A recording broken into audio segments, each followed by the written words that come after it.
आपन माने खुशी तो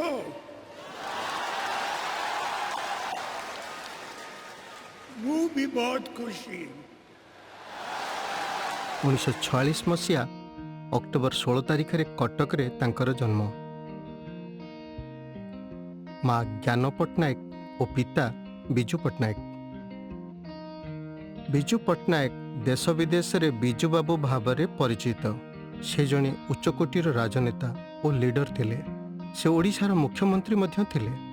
ନବୀନ ପଟ୍ଟନାୟକ କଟକରେ ପ୍ରାରମ୍ଭିକ ଶିକ୍ଷା ପରେ ଡେରାଡୁନର ଦ ଡୁନ୍ ସ୍କୁଲରେ ଆନ୍ତର୍ଜାତୀୟ ସ୍ତରର ଶିକ୍ଷା ଲାଭ ପରେ ଦିଲ୍ଲୀ ୟୁନିଭର୍ସିଟିର କିରୋରୀ ମଲ୍ କଲେଜରୁ କଳାରେ ଗ୍ରାଜୁଏସନ୍ ସମାପ୍ତି କରିଥିଲେ। ସ୍କୁଲରେ ପଢ଼ିବା ସମୟରେ ଇତିହାସ, ଚିତ୍ରକଳା ଓ ସଂସ୍କୃତି ପ୍ରତି ତାଙ୍କର ବିଶେଷ ଆଗ୍ରହ ସୃଷ୍ଟି ହେଲା। ସେ ଖେଳକୁଦରେ ମଧ୍ୟ ପାରଙ୍ଗମ ଏବଂ ହକି ତାଙ୍କର ଅତି ପସନ୍ଦର ଖେଳ। ପର ମୁହୂର୍ତ୍ତରେ ସେ ସୃଜନଶୀଳ ଲେଖା ପ୍ରତି ଆଗ୍ରହ ସୃଷ୍ଟି କଲେ ଏବଂ ଦେଶ ବିଦେଶ ଭ୍ରମଣରେ ବାହାରି ପଡ଼ିଲେ।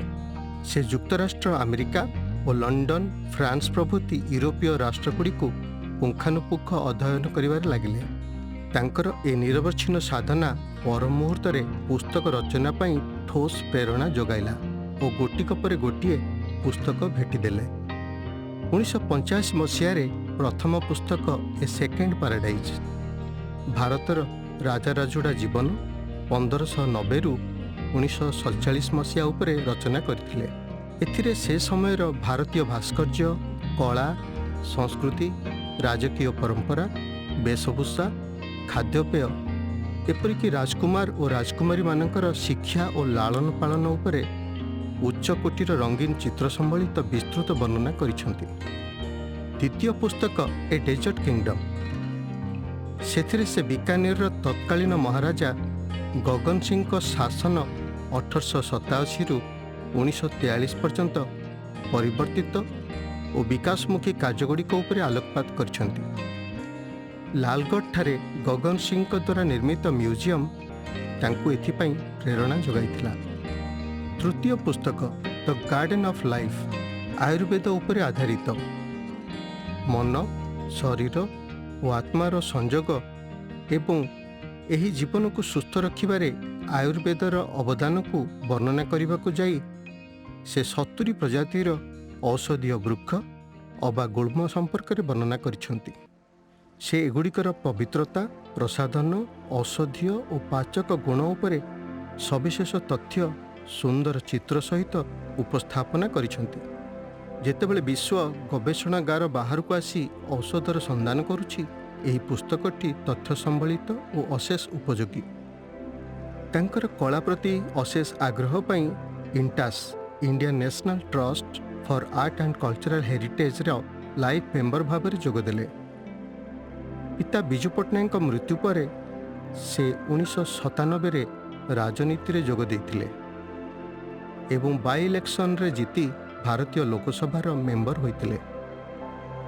ସେହି ବର୍ଷ ଡିସେମ୍ବର ମାସରେ ତାଙ୍କର ନେତୃତ୍ୱରେ ବିଜୁ ଜନତା ଦଳ ଗଠନ କରାଯାଇଥିଲା। ପୁନର୍ବାର ସେ ନିର୍ବାଚିତ ହୋଇ କେନ୍ଦ୍ରରେ ଅଟଳ ବିହାରୀ ବାଜପେୟୀଙ୍କ ସମୟରେ ୟୁନିୟନ ମିନିଷ୍ଟର ଫର୍ ମାଇନ୍ସ ଦାୟିତ୍ୱରେ ଥିଲେ। 2000 ଆସେମ୍ବଲି ଇଲେକ୍ସନରେ ବିଜୁ ଜନତା ଦଳ ବିଜେଡି ଓ ବିଜେପି ସଂଖ୍ୟା ଗରିଷ୍ଠତା ଲାଭ କଲା ଓ ନବୀନ ବାବୁ କେନ୍ଦ୍ର ମନ୍ତ୍ରିମଣ୍ଡଳରୁ ଇସ୍ତଫା ଦେଇ ମୁଖ୍ୟମନ୍ତ୍ରୀର ଦାୟିତ୍ୱ ତୁଲାଇଲେ। ସେବେଠାରୁ 21 ବର୍ଷ ଧରି ନବୀନ ପଟ୍ଟନାୟକ ଅବିରତ ଓଡ଼ିଶାବାସୀଙ୍କ ପାଇଁ ମୁଖ୍ୟମନ୍ତ୍ରୀ ଭାବେ କାମ କରି ଆସୁଛନ୍ତି।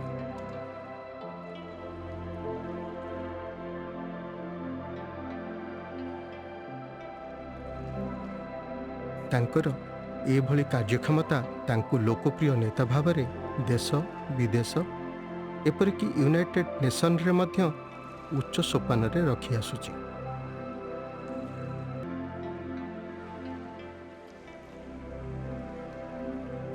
आपन माने खुशी तो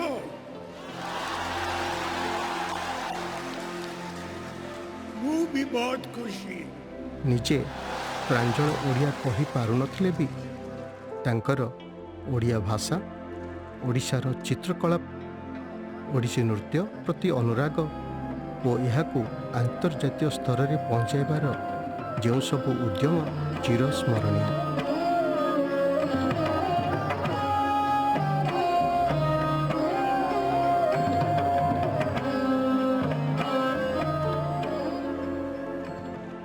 ତାଙ୍କର ପ୍ରିୟ ଖେଳ ଏବଂ ପଶ୍ଚିମ ଓଡ଼ିଶାର ଗର୍ବ ହକିକୁ ଓଡ଼ିଆ ଜାତିର ଖେଳ ଭାବରେ ବିଶ୍ୱରେ ଯେଉଁ ନିଦର୍ଶନ ଦେଖାଇଲେ ତାହା ଐତିହାସିକ ଓ ଯୁଗାନ୍ତକାରୀ।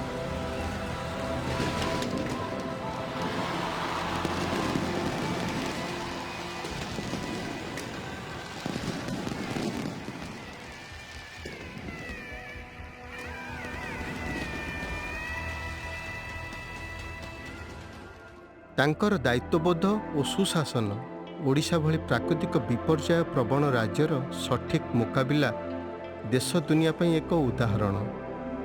ସେ ସର୍ବଦା ରାଜ୍ୟର ମହିଳା, ଗରିବ ଓ ଚାଷୀମାନଙ୍କର ଉନ୍ନତି ଦିଗରେ ଯଥାସମ୍ଭବ ସହଯୋଗର ହାତ ବଢ଼ାଇ ଆସିଛନ୍ତି। ସେ ଏତେ ନମ୍ର ଓ ସରଳ ଏବଂ ତାଙ୍କର କାର୍ଯ୍ୟ କରିବାର ଶୈଳୀ ଏତେ ଭିନ୍ନ ଯେ ସହଜେ କେହି ବିଶ୍ୱାସ କରିପାରିବେ ନାହିଁ।